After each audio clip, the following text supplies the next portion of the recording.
It's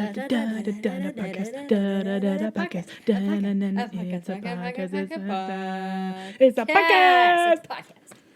And I'm not Peyton. And I'm not Amber. And this is Not for Men. Ooh. Period. Welcome back to the podcast. Thanks. So, in this episode, we're going to be doing? talking about women.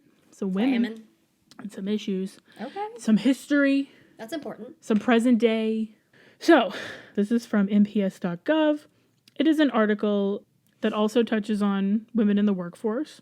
Okay. So, it talks about during that first part of the 20th century, you've got women making up less than 24% of the U.S. workforce. However, there was a war that happened. We can't forget.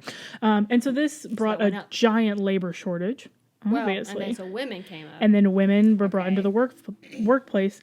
By 1945, women made up 37% of the civilian workforce. Traditionally, they had always made less money. Right. So even in these like new times of women coming into work, they weren't making equal pay. It just wasn't a thing.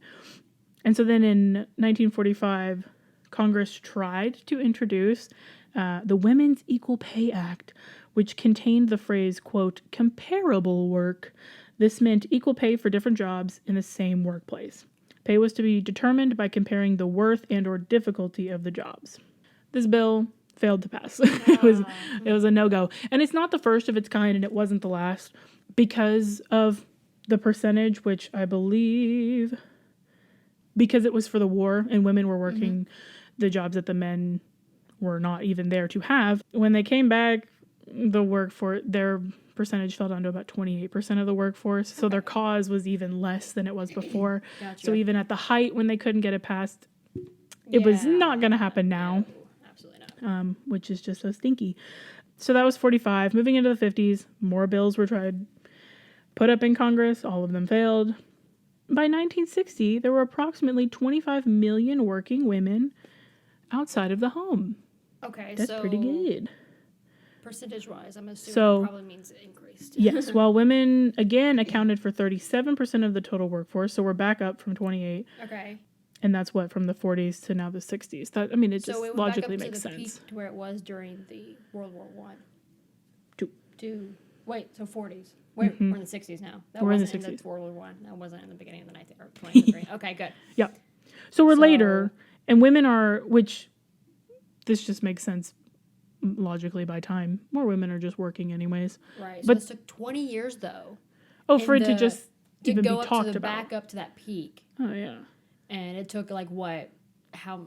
Maybe a year to get up to that peak during the Second World War. Oh, yeah, right. That's crazy. So 60s. So this is the beginning of the 60s when this that number. Okay. Very important person to mention here. Her name is Esther Peterson. So in 1961, she's a labor activist. Okay.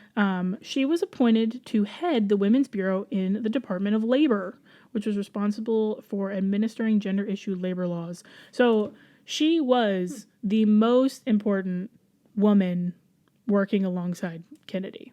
Oh. Like, super cool. This woman had a lot of influence. And I read a little bit more about her. She was born in 1906. She lived till 1997. Long life, this Esther. She was a teacher for a lot of her life. She had a bachelor's and a master's degree. Oh. Very educated woman. Wow. For the time, I'm like, man, good for her. And it was because of her that we have the Equal Pay Act, which was enacted in 1963. She was one of the people to draft this up and push it to the president. Let me read you this. Okay.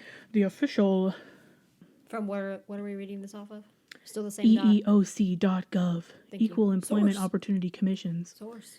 Under the section about minimum wage, section 206, subsection D, prohibition of sex discrimination, we have no employer having employees subject to any provisions of this section shall discriminate within any establishment in which such employees are employed between employees on the basis of sex by paying wages to employees in such establishments at a rate less than the rate at which he pays wages. First of all, he. Anyways. Is it capitalized?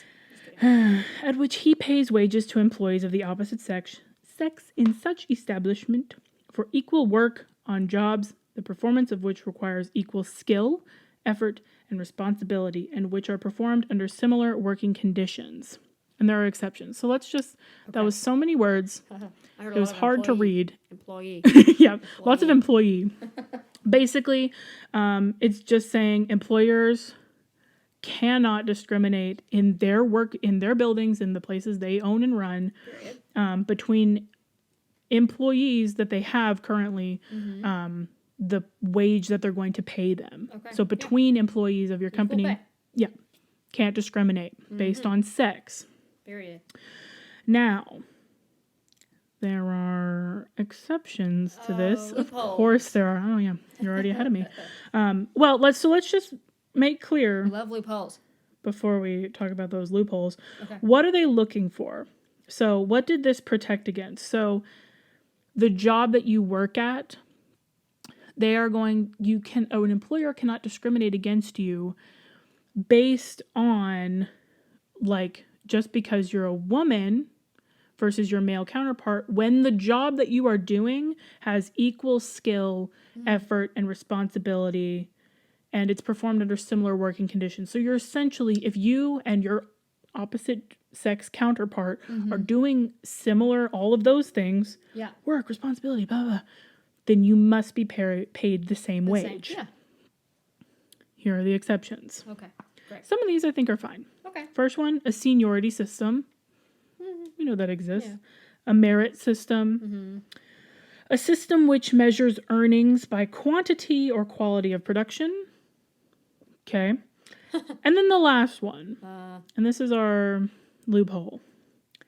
A differential based on any other factor other than sex. Oh, great. And then it says, provided that an employer who is paying a wage rate differential in violation of this subsection shall not, in order to comply with the provisions of this subsection, reduce the wage rate of any employee.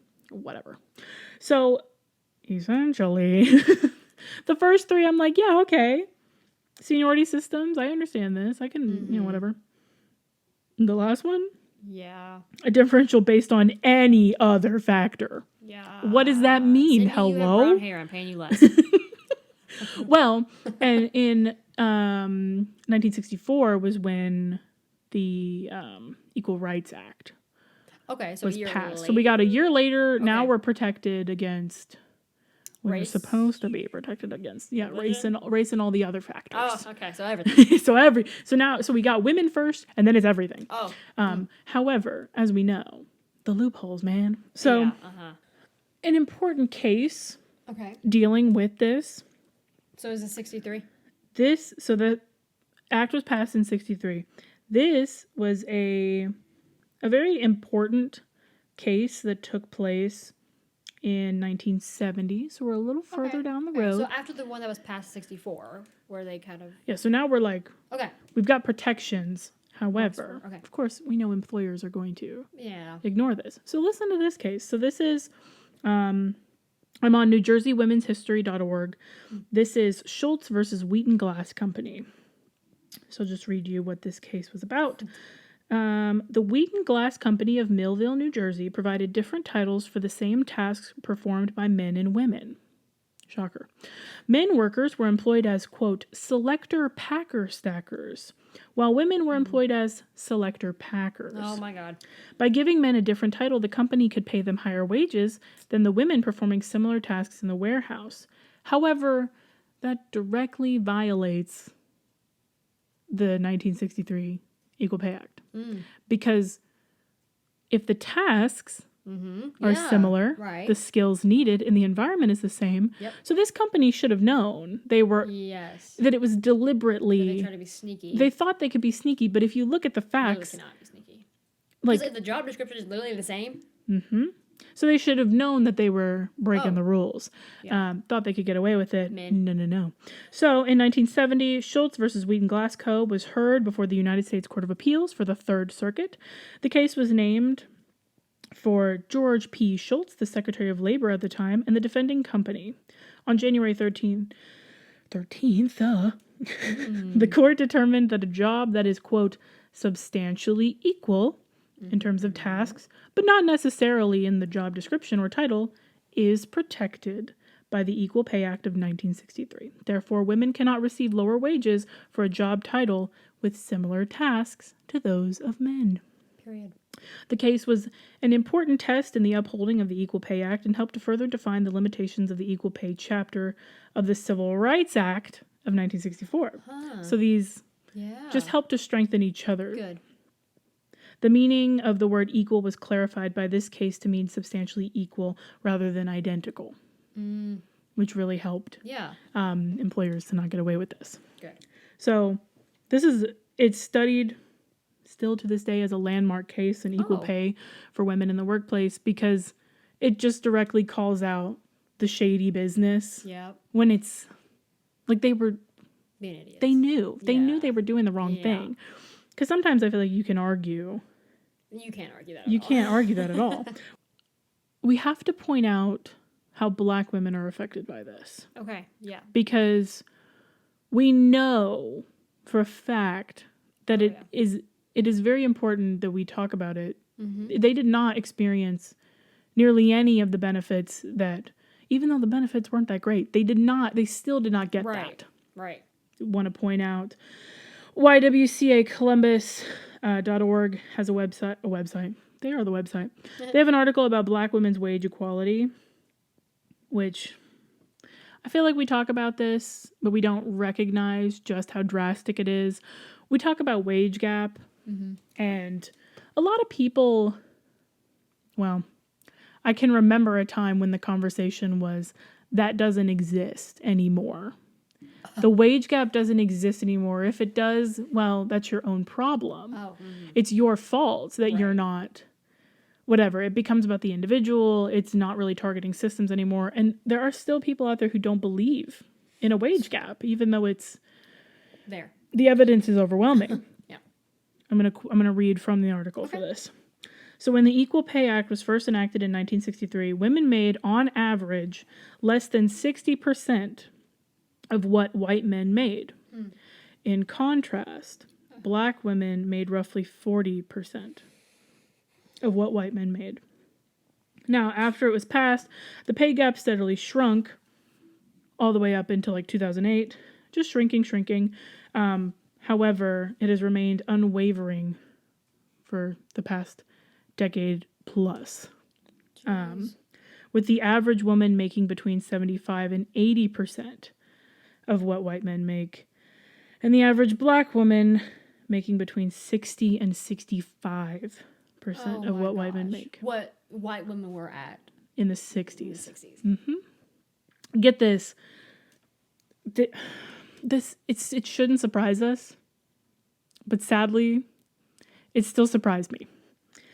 In 2016, a study analyzed salaries of 10,241 doctors at U.S. medical schools and found that, after adjusting for age, experience, specialty, number of patients, and amount of research published, all the factors, at the end of all of that, male doctors made almost $20,000 more than their female counterparts annually. $20,000. What? And that was only what? And that was in 2016. Anyways, so that's we should always be thinking about that as we talk about this, just because, even though some things are better and we can recognize that it's still bad for us, but it's it's even worse. Worse for others. It's way worse for others, and we need to.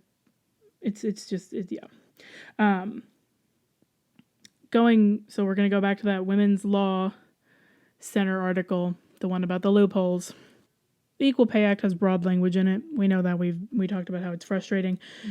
In the court of law, this is a business owner's best friend, where it just says factors other than sex. So let's see. I'm going to list off a few of these so these instances. Are loopholes. It is one loophole that they are using the crap out of. Today. Oh, yeah, today. So and every day, and probably forever since the case was Okay. the act was put in place. And this is like a loophole that's like not covered by any of the things that have been passed in the past. Oh, no. So this is just... No. It's fully a functioning loophole, and everyone knows it. Okay. I'm going to read. So I'm reading from the article. Okay. There's going to be legal jargon. Okay. I'll get through it. As one commenter has noted, the first three of these defenses that a pay disparity is based on a seniority system, a merit system, or a system that bases wages on the quantity or quality of production are relatively straightforward ones, applied with reasonable consistency by the courts. Those were the ones that, I assume they would be. It makes sense. Yeah. The Paycheck Fairness Act would not change these defenses. And I said, what? Paycheck Fairness Act? What is that? Well, let me tell you. She's new. How new? New. This article was written a little bit ago. 2011. Guess what? We were just talking about it. Yep. This year. This year. What? Fourth defense. The factor other than sex defense has been more problematic, and courts have, despite Supreme Court interpretations to the contrary, applied it in ways that undermine protections against pay discrimination. What? Crazy. What about? So, in a win, I will say, we'll throw in one of the wins. Okay. In one case, the Supreme Court rejected the argument from the company that it was market forces driving the pay difference. Oh, okay, yeah. That is, the value assigned by the market to men's and women's work, or the greater bargaining power that men have historically commanded, can constitute a, quote, factor other than sex, since sex is precisely the factor upon which those forces have been based. So it looped into itself. The courts saw that, and they were like, no, that is incorrect. Like, you can't argue that. They got a little bit more cheeky with it. They were like, all right, fine. I can't say market forces. Well, here's what I'm going to do. So we'll go through a few of these cases. In a 2008 case, a New York federal district court dismissed the plaintiff's Equal Pay Act claim, holding that, quote, salary matching is permitted under the Equal Pay Act because, quote, it allows an employer to reward prior experience and to lure talented people from other settings. Competitive wages. The district court came to this conclusion despite the fact that the men and women had similar experiences and qualification for the position. Similarly, another district court stated that, quote, offering a higher starting salary in order to induce a candidate to accept the employer's offer over competing offers has been recognized as a valid factor other than sex justifying a wage disparity. Indeed, that court stated, quote, it is widely recognized that an employer may continue to pay a transferred or reassigned employee his or her previous higher wage without violating the Equal Pay Act, even though the current work may not justify the higher wage. They're getting away with it because they're able to argue, well, if I can entice this employee to come work for me, or like entice them to just move around in my company with a higher competitive salary or a matched salary than what they had before, which is high, then I can keep them. So their whole thing here is that, so Cindy's doing a job. They entice Johnny to come do the same job with a higher salary. But they're matching. So in this scenario, Cindy is making her pay, the company, what they pay Cindy's job title to do. Okay. They want Johnny. But Johnny, when he works for Green Company over yonder, right, they're paying him maybe $5,000 more than what this company is going to offer him for the same position title. Okay. The position title that Cindy's working. So to entice him to work there, they're like, well, we'll match your previous salary. And now there's a wage disparity, but they can get away with it because they're like, we were enticing him to come and work with us. Like, that was just what we were doing. We were trying to like get him. And so they don't reevaluate what he really should be paid, right, or what Cindy should be paid, pay her more based on like the Wow. qualifications for that job, so they can get away with it. That's insane. So they're Which, interestingly, you literally go back and look at the words from the case that got rejected by the Supreme Court. It literally said, sex is precisely the factor upon which those forces have been based. Why was Johnny making $5,000 more at his old job? Well, maybe he deserved it. Maybe it was the flat pay. Or maybe it was because he was a man. yeah.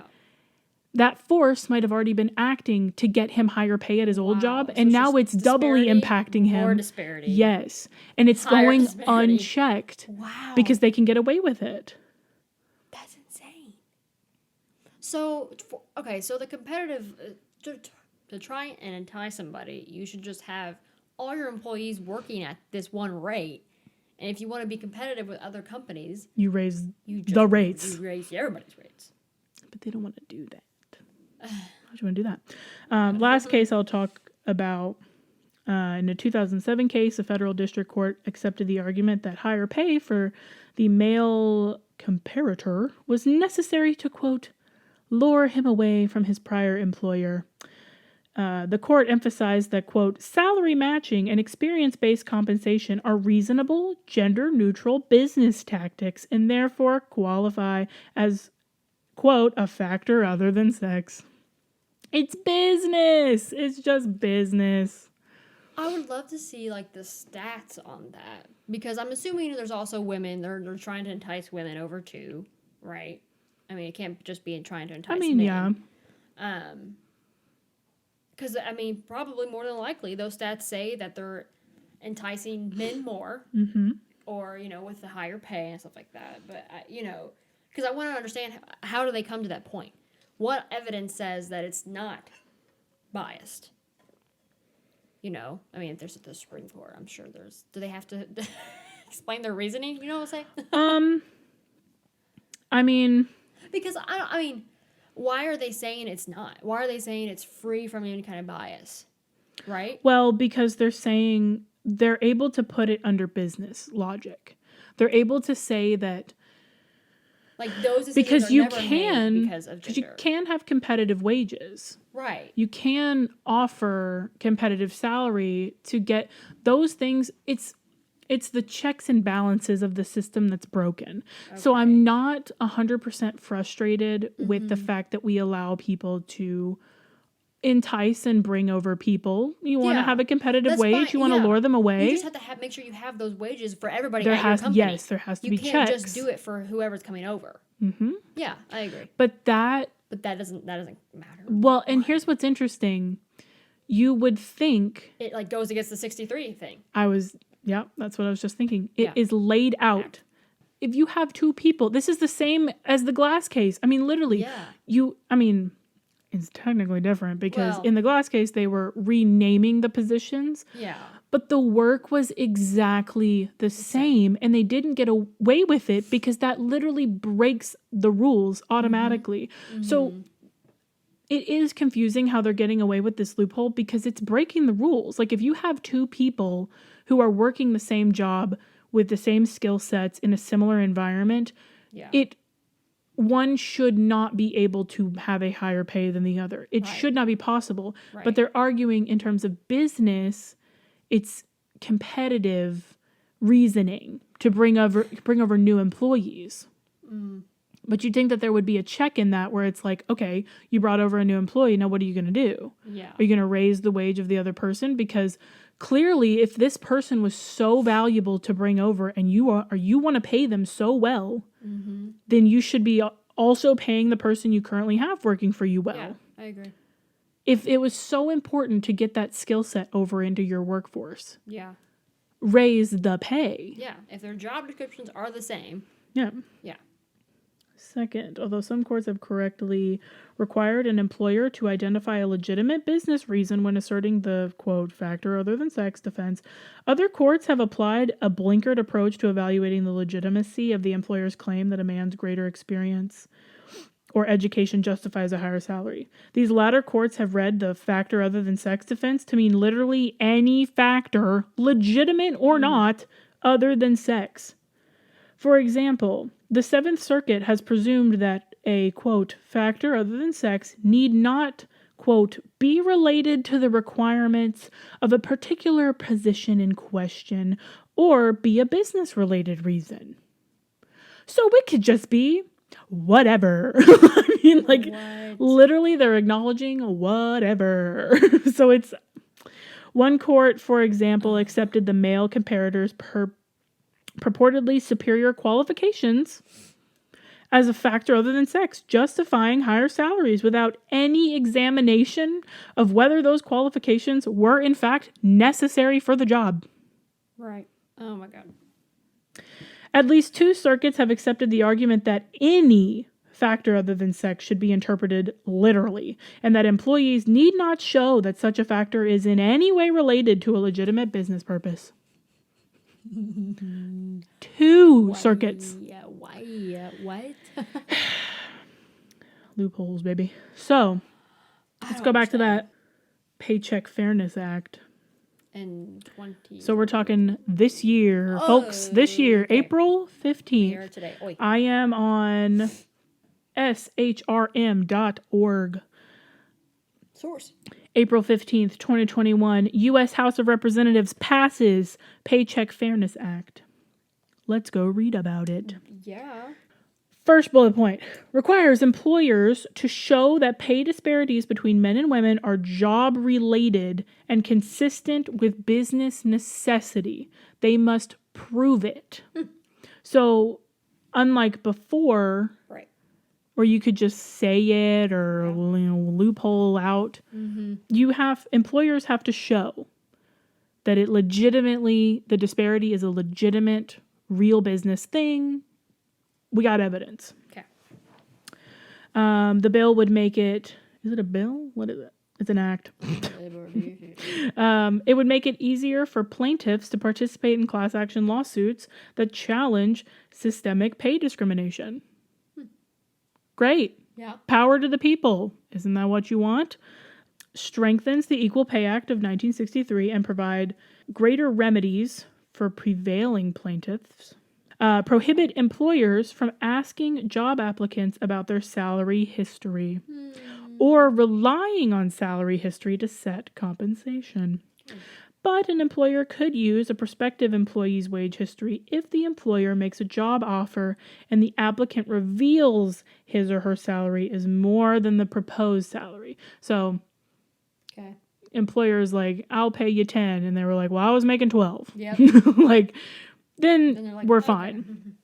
Okay. So the employer could then increase the salary offer. So in a way, that's its own loophole. Yeah. Yeah, well, it was not good enough, clearly. The last one, prohibit employers from retaliating against workers who discuss their pay with coworkers. The National Labor Relations Act already gives employees the right to discuss their pay. Yeah. So you can't, it's just a double protection, I guess. Okay. Second article, same website. Okay. So oppositions to the act. So let's just recap that first article though. U.S. House of Representatives passes Paycheck Fairness Act. Okay. Congrats. And woohoo. the concerns are June 9th, 2021, Senate blocks Paycheck Fairness Act. Oh my God. Woo! On June 8th, Republican senators blocked the Paycheck Fairness Act, which would have barred prospective employers from asking about applicant salary histories during the hiring process. The legislation narrowly passed the House of Representatives in April. Here are concerns and oppositions. So, the Society for Humane Resource Management expressed its concern about the bill in an April letter to congressional leaders, quote, saying our members, many of which represent small and mid-sized businesses, have concerns that H.R. 7, the act, would restrict their ability to base pay decisions on the legitimate business practices they currently use to determine compensation, such as professional experience, training, education skills, and shift differentials. The letter added, quote, while we agree that salary history should not be the sole factor in setting compensation, employers should have the ability to discuss salary expectations with prospective employees. Salary expectations help employers establish the value of the position to the organization, as well as competitiveness in the market. The act is wanting to hush talk of pay beforehand, competitive pay. So like the employer has to bring a salary straight to the table. Right. Which, I mean, if we're thinking about it, that makes logical sense. yeah. Especially if it's a position you already have other employees working, but neither here nor there. The business owners want the right to discuss salary, previous salary, competitive wages, think about market value of the employer compared to other competing employers. Yeah. Like that, they want the ability to openly discuss it, which they have right now. And the act is trying to say you can't do that. I'll also talk about another opposing view. The Paycheck Fairness Act failed to advance by a vote of 49 to 50, falling short of the 60 vote threshold needed to succeed. Senate Minority Leader Mitch McConnell criticized the bill, saying it would saddle hospitals, schools, and small businesses with damaging new legal burdens. I don't even know. So they're talking about like the issue, like if you look at schools, are they saying that like, so a teacher with a bachelor's degree obviously will be paid less than a teacher with a master's. Mm-hmm. Is that an issue, or is that Well, because technically no, it's the same job? no. Well, listen, you are allowed. Well, let me just go pull it up. For crying out loud.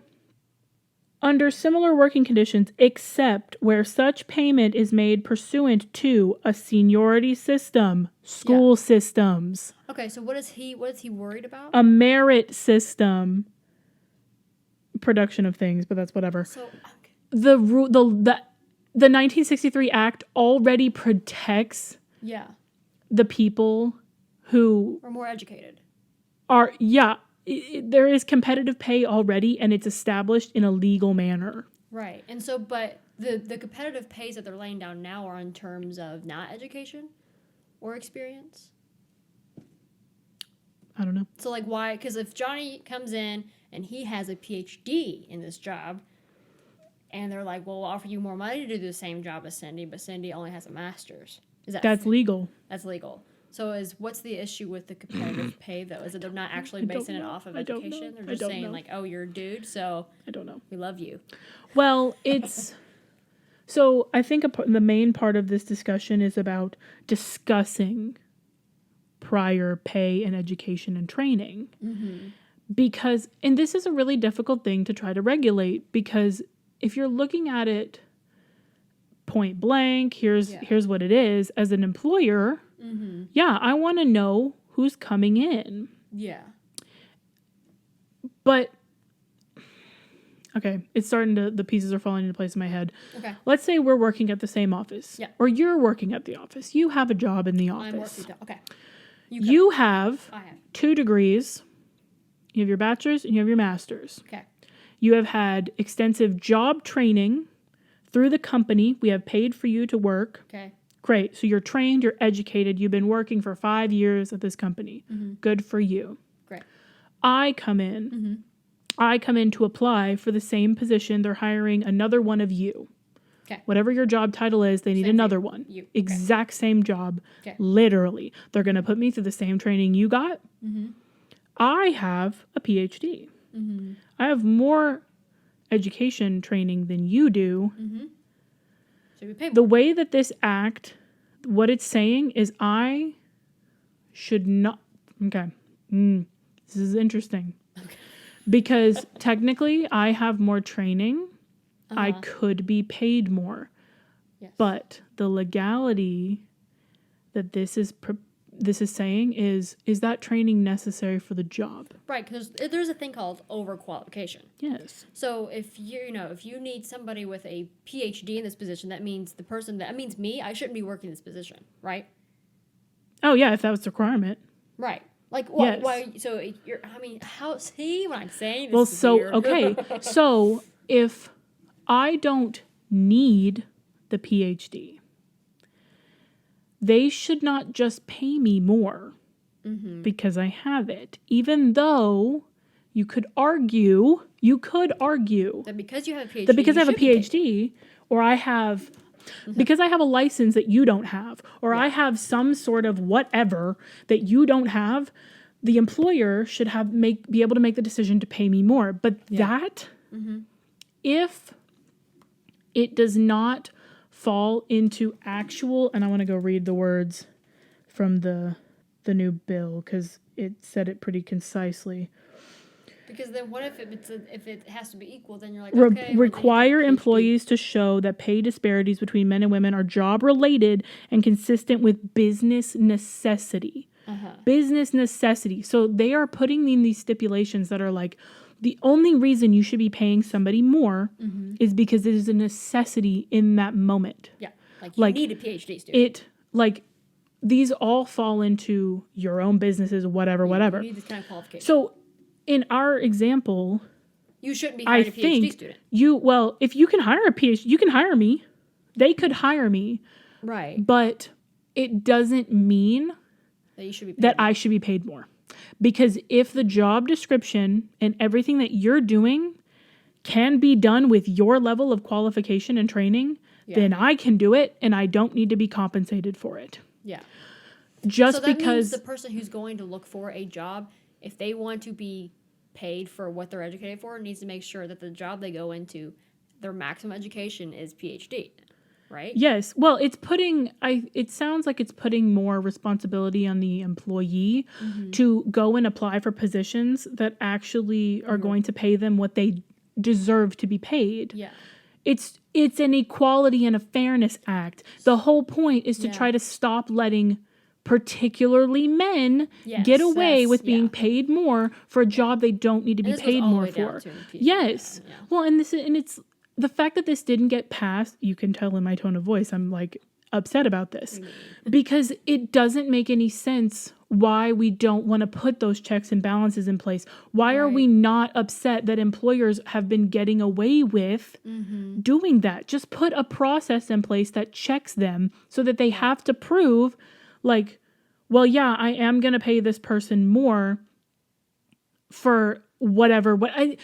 Honestly, I can't even justify it. If it's two people who are doing the same titled job with and it's all those stipulations laid out in the act, the same skill set, same location and general environment, whatever. Yeah. You can't pay them different wages unless you're going to put in a seniority system where, well, you've been working 5 years and I'm a new hire. Realistically, I should be making less than you if that's your system. Then you can work up to that.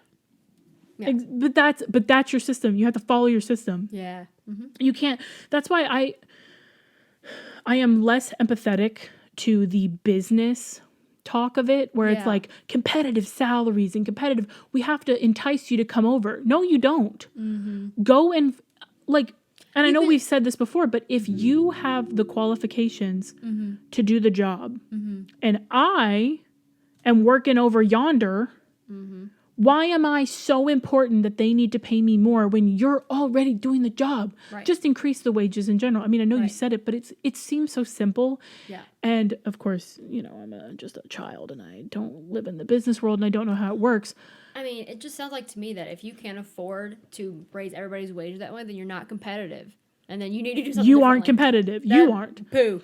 Which you didn't make it. I think this is also just to talk about the social aspect for 3 seconds, and I know I didn't look a lot into it, but I think this touches on the conversation of men not acknowledging the issues that they have created. And you can't fix something when you don't think it's real. Oh, period, yeah. You can't see it if you don't recognize it. Yep. Like, it's not happening. So they don't, I guarantee you some of the people who are voting on this act, this new act, we're like, this is pointless and stupid, and it's just going to be more regulation for business owners. And I like business, so I'm going to vote against it because they don't believe in the wage gap. They don't see it. They don't see how these decisions affect women in the workforce or wage disparities in general. Like, it's going to keep fighting it because these people still want it. Oh, yeah. But it's just one of those things where this is so, and this, I know I said it, this was in 2021. This is happening now. Like, this is still a very real problem today. I read you those stats about how The wage gap is real. I don't know how to say it any louder or clearer. The wage gap is real. Yeah. And these tiny systematic problems are perpetuating the wage gap. It's not going to get better just because, well, more women are in the workforce. Cool. It's going to take a lot to change that. Yes. Like, it wasn't a battle that was won in the 60s. Hoorah, they got an act passed and now everything's better. It doesn't work like that. And just the fact that it hit a wall of opposition from, I would probably guess, a bunch of men who are probably business owners because they don't want to be regulated a little more, but not even for it's not even their own, maybe that's why they don't care. It's not their benefit, it's their employee benefits. Like their employees are the ones who are going to benefit from this regulation. I don't understand. I'm just... No, I agree. I don't understand either. Well, anyways, this has been a very light and positive conversation. I feel so much better about going into the workforce. Yeah, I think right? We're gonna get paid so much. Doesn't it make money, you so happy? And yeah, we're gonna do great. It's gonna be a wonderful time. Honestly, it's not about us. It's about the other people who... Oh, you're right. Well, thanks for listening. Yeah. Thanks for tuning into the podcast. We'll catch you on the flippity flop. Flippity flop. Bye-bye. Bye.